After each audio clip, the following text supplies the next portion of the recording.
Namo Buddhaya kepada seluruh upasaka upasika umat Buddha di seluruh Indonesia.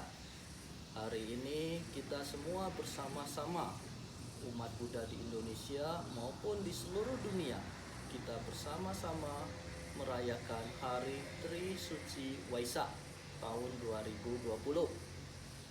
Tetapi pada momen istimewa pada hari ini, kita juga merayakannya dengan istimewa. Kenapa kita semua merayakan dengan istimewa? Karena tidak seperti biasanya kita berkumpul melakukan puja bakti Waisak di vihara-vihara ataupun setiap. Tetapi pada kesempatan kali ini kita semua melakukan puja bakti di rumah masing-masing dengan mengandalkan teknologi media sosial secara online. Kita melakukan puja bakti Waisak di tempat masing-masing. Ini semua disebabkan karena kondisi di mana pada saat ini, sebagaimana yang kita alami, kita semua sedang menghadapi kondisi pandemi penyakit corona, virus corona atau COVID-19.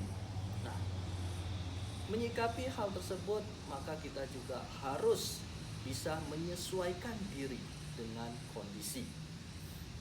Sebagaimana yang Buddha babarkan, pernah sampaikan dan sering kali Buddha utarakan, sabe sangkara aniccanti, segala sesuatu yang berkondisi tidaklah kekal, selalu berubah.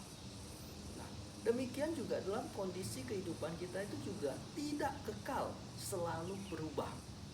Oleh sebab itu kita juga harus bisa menyesuaikan diri kita dengan kondisi perubahan tersebut.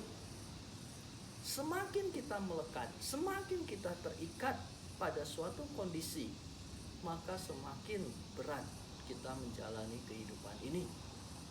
Dalam kehidupan ini mungkin kita mengharapkan kondisi seperti ini, mengharapkan kondisi seperti itu. Tetapi kenyataannya dalam kehidupan ini tidak semua berjalan sesuai sebagaimana apa yang kita inginkan atau apa yang kita harapkan. Mungkin di tahun yang lalu atau di awal tahun ini, sebagian di antara kita sudah ada perencanaan. Oh, saya merencanakan liburan tahun ini saya akan jalan-jalan ke tempat ini ataupun tempat itu. Oh, saya ada perencanaan Waisak tahun ini saya akan pergi ke Borobudur, akan mengunjungi Borobudur, mengikuti perayaan Waisak di Borobudur. Mungkin kita merencanakan seperti itu, tetapi ternyata kondisi yang terjadi adalah tidak sesuai dengan apa yang kita rencanakan, tidak sesuai dengan apa yang kita harapkan. Inilah kehidupan yang selalu berubah itu. Dan kita harus bisa menyesuaikan diri terhadap perubahan. Demikian juga hal lainnya dalam kehidupan kita. Kita menginginkan bahwa saya menginginkan kondisi yang sehat. Saya menginginkan tubuh yang sehat, senantiasa kuat. Tetapi apakah demikian adanya dalam kehidupan ini? Tidak. Ada kalanya kita merasa sakit. Ada kalanya tubuh ini merasa lemah. Kesakitan itu adalah bagian dari kehidupan kita. Dan itulah kondisi perubahan yang niscaya terjadi dalam kehidupan kita. Terus apakah kita berusaha menolak rasa sakit itu, menolak sakit itu? Kita bisa menolak sekuat apapun. Tetapi ketika saatnya sakit, ya tubuh ini juga akan mengalami sakit. Karena itulah kewajaran. Demikian juga dalam kehidupan ini, kita lihat kondisi sekarang ini. Kita merasa kurang bebas. Karena kita kesulitan keluar, atau mungkin ada yang sudah menjalani isolasi mandiri selama sekian hari atau sekian minggu. Perasaan bosan, perasaan tidak menyenangkan, terkekang, ketidakbebasan, itu semua kita alami. Tetapi semakin kita kuat melawan perasaan-perasaan itu, yang ada adalah semakin duka, semakin derita. Oleh sebab itu, alangkah Alangkah baiknya kita berusaha memahami kondisi saat ini. Oh, saat ini sedang kondisi wabah yang merebak tidak hanya di satu daerah, tetapi tidak hanya di seluruh dunia, di satu negara, tetapi telah mewabah sampai ke seluruh dunia.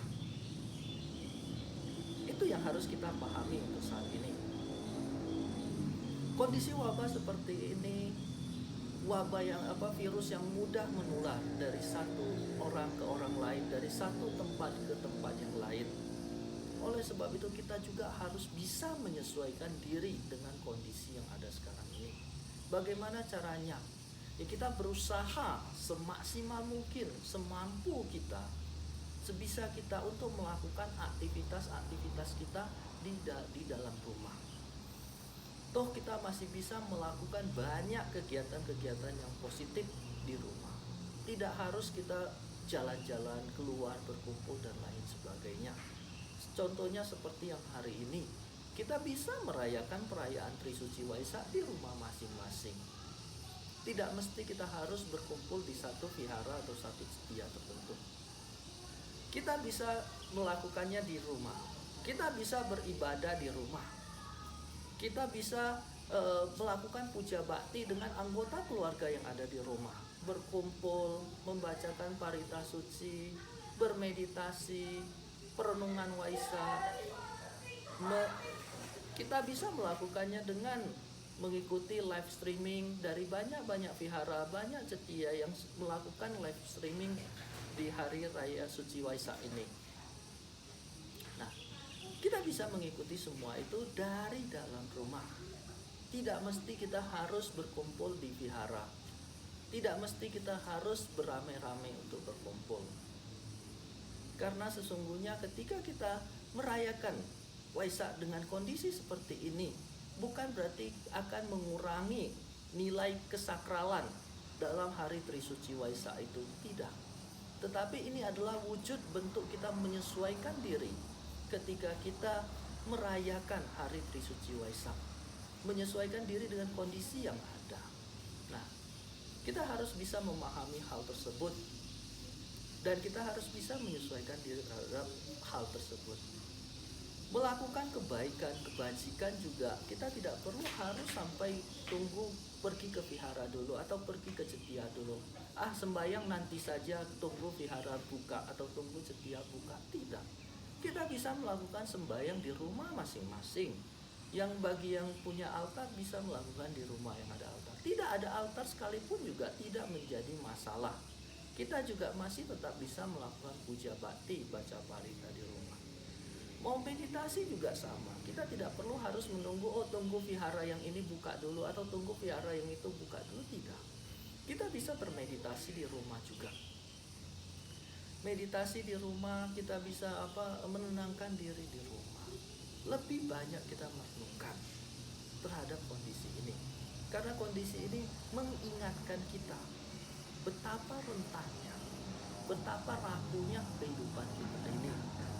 Kita yang merasa tubuh ini masih kuat, tubuh ini masih sehat, tetapi seberapa lamakah kekuatan, kesehatan tubuh ini? Penyakit berbagai jenis bisa datang menyerang kapan saja. Sakit, kematian bisa mendatangi kita kapan saja. Itu yang harus kita pahami. Oleh sebab itu, kita jangan terlalu banyak menunggu. Tunggu nanti seperti ini dulu, tunggu nanti seperti itu dulu. Ketika ada kesempatan, lakukanlah kebaikan, lakukanlah kebajikan sebanyak-banyaknya. Saat ini juga, mumpung tubuh kita masih kuat, mumpung kita masih sehat. Jangan sampai, tunggu seperti ini dulu, tunggu seperti itu dulu. Ternyata kita kehilangan kesempatan melakukan kebaikan.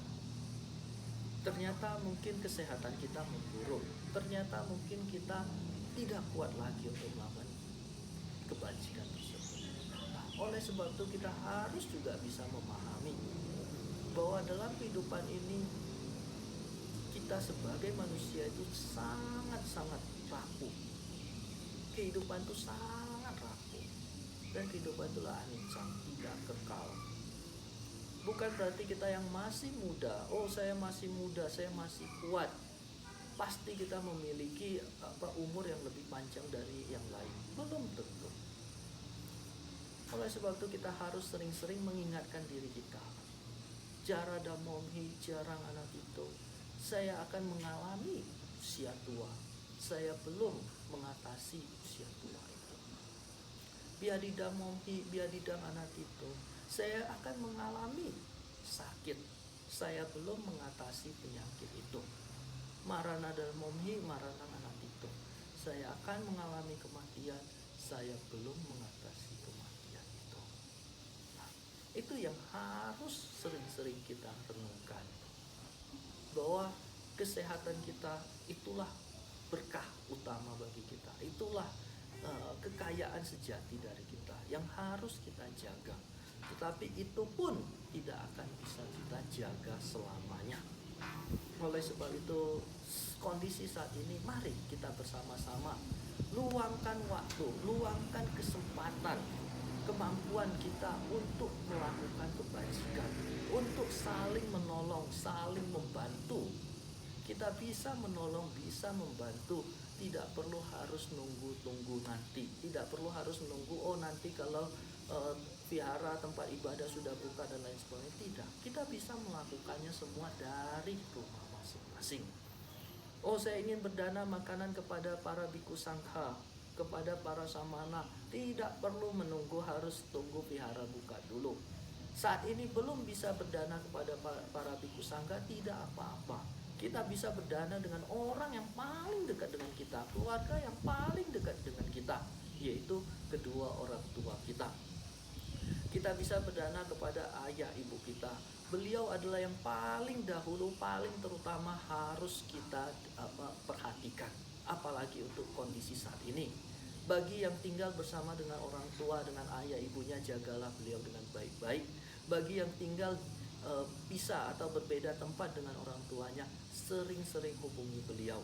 Di saat kondisi seperti saat ini, sering-sering tanyakan bagaimana kondisi orang tua, bagaimana keadaan orang tua, apakah makanan orang tua masih ada atau tidak, cukup atau tidak, apakah kondisi makanan orang tua itu seperti apa. Kita harus bisa memperhatikan apakah makanannya layak, apakah makanan cukup bergizi, bagaimana dengan vitamin atau obat-obatan orang tua. Kita harus bisa memperhatikan orang tua. Nah, bagi kita yang mampu, tidak ada salahnya juga kita bisa memperhatikan keluarga-keluarga kita, sanak saudara kita, kakak, adik, cici, koko, dan lain sebagainya.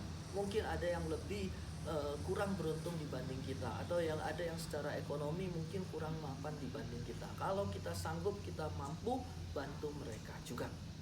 Setelah itu baru kita bantu orang-orang di sekitar kita, tetangga-tetangga di sekitaran kita. Kalau memang ada yang kesusahan dan kita memang sanggup untuk membantu, bantu mereka.